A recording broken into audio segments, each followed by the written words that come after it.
Tu t'appelles Rachel, tu es juive. Oui. À partir de ce moment-là, ça a été ma fête. J'ai été battue, menacée de dénonciation, à tel point que je ne pouvais plus parler. Rachel Gédinac a 94 ans. Aujourd'hui, elle va souvent en classe pour raconter aux élèves son histoire et celle de sa famille. Elle avait 6 ans lorsque l'armée allemande est entrée dans Paris. C'était en 1940, au début de la Seconde Guerre mondiale. Et elle en avait 8 lorsque ses parents ont été emmenés par la police française pour être déportés vers les camps d'extermination d'Hitler. Rachel Gédinac est juive. La rafle du Veldiv, la faim, la peur, les dénonciations. Elle raconte ici ce qu'elle a vécu avec sa sœur de 1940 à 1944 à Paris pendant l'occupation nazie. Nous sommes ensemble, mais là on a compris qu'on ne pouvait plus rester ensemble. Donc, on m'a mis dans un centre pour enfants juifs avec ma sœur, des centres de l'UGIF, l'Union Générale des Israélites de France, l'UGIF. Il y en avait 6 dans Paris et quelques-uns en banlieue.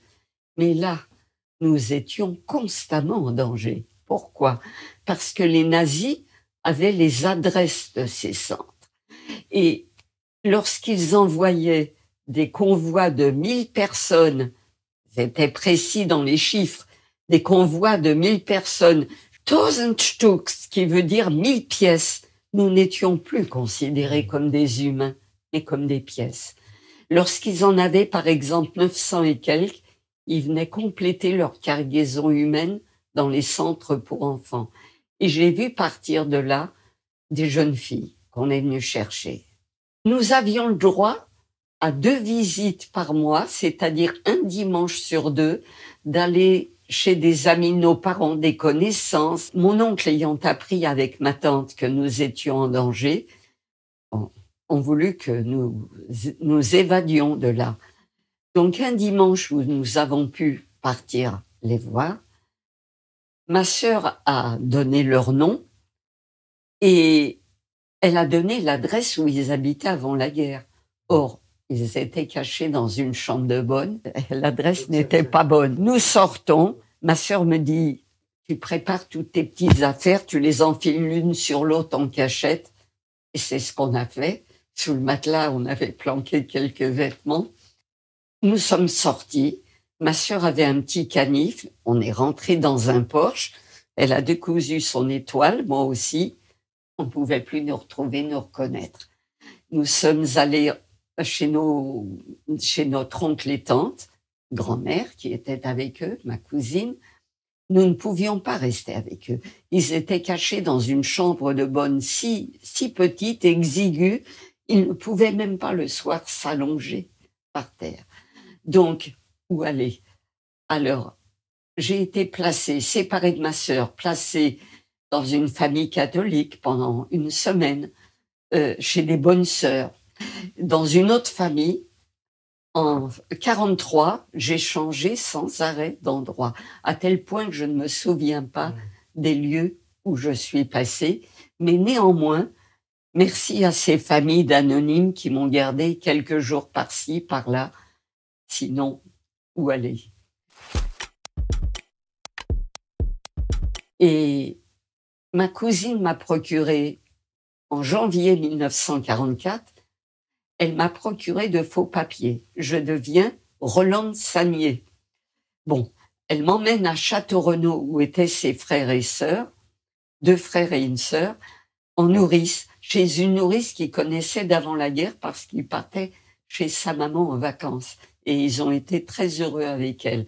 Elle avait tout juste 20 ans. Et on part par le train, ma cousine m'emmène. Les gares, c'était pas des TGV comme maintenant, hein. On s'arrêtait à toutes les gares, contrôle papier, contrôle de la police française et des Allemands. On tremblait à chaque fois, mais on a réussi à passer.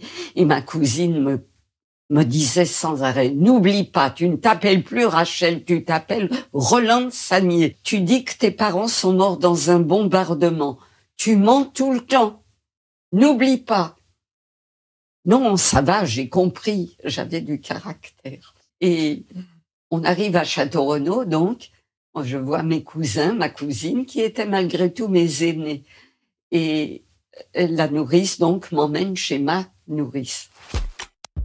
Je tombe sur une dame d'un certain âge, acariâtre, désagréable. Elle avait chez elle son mari, que je ne voyais pratiquement jamais, et une autre fille qui avait 4 garçons. L'aîné avait à peu près mon âge. Je ne sais pas si le papa était mort ou s'il était prisonnier de guerre. Et ça a été une vie difficile chez cette nourrice, parce que, bien qu'elle soit payée par la nourrice de mes cousins, qui recevait de l'argent par mon oncle, bon, elle était payée pour ma pension, mais elle n'était pas très sympathique avec moi. Et le dimanche, elle arrivait à la campagne, on se débrouillait beaucoup mieux qu'à Paris ou dans les grandes villes. Il y avait des poulaillers, des clapiers, des œufs. On se débrouillait beaucoup mieux à la campagne ou dans les petites villes qu'à Paris. Et elle leur faisait à ses petits-fils, donc ils étaient quatre garçons, elle leur faisait un gâteau. On leur donnait chacun leur part, et ça me passait sous le nez, je ne vous dis pas l'odeur. Un jour, n'en pouvant plus, je lève le doigt. Madame, je peux en avoir une part? Dehors, Rolande! Je dis toujours, j'ai passé pas mal de temps dehors, et j'ai survécu. Et il me fallait aller à l'école. J'ai 9 ans et demi. J'étais partie à la hâte. Je savais que ma grand-mère avait mon cartable. Donc, pas de crayon, pas de cahier, pas de papier, je n'avais rien. J'ai envoyé par un camionneur qui partait sur Paris, par un camion chargé de légumes. On me l'a indiqué d'ailleurs. J'ai su plus tard qu'il était résistant.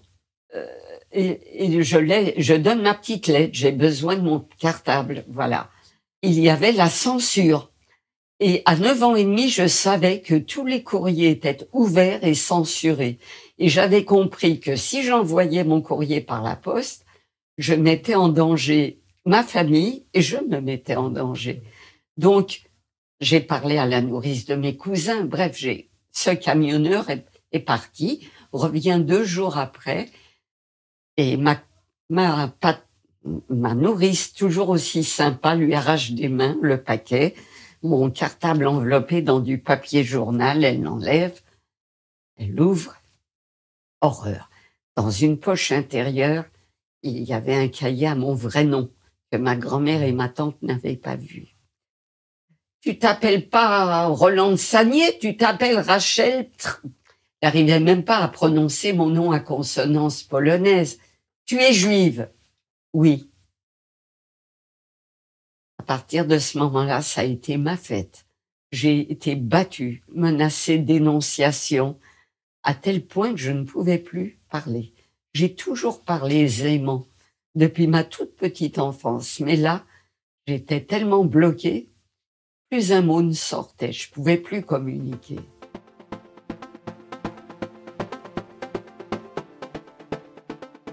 Ma sœur était arrivée entre-temps à Château-Renaud. Du fait qu'elle avait 14 ans, elle a été placée comme bonne à tout faire dans une famille. Je dis toujours qu'ils s'appelaient Monsieur et Madame Proust. Ça ne s'invente pas.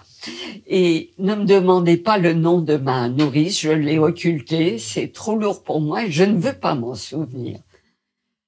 Alors, un jour où j'ai pu rendre visite à ma sœur, sa patronne, Madame Proust, est allée voir la nourrice de mes cousins et a dit « La petite Rolande file un mauvais coton ». Bien. La nourrice de mes cousins est donc venue me chercher là, 1 mois avant la libération de Château-Renaud, où j'étais. 1 mois avant seulement.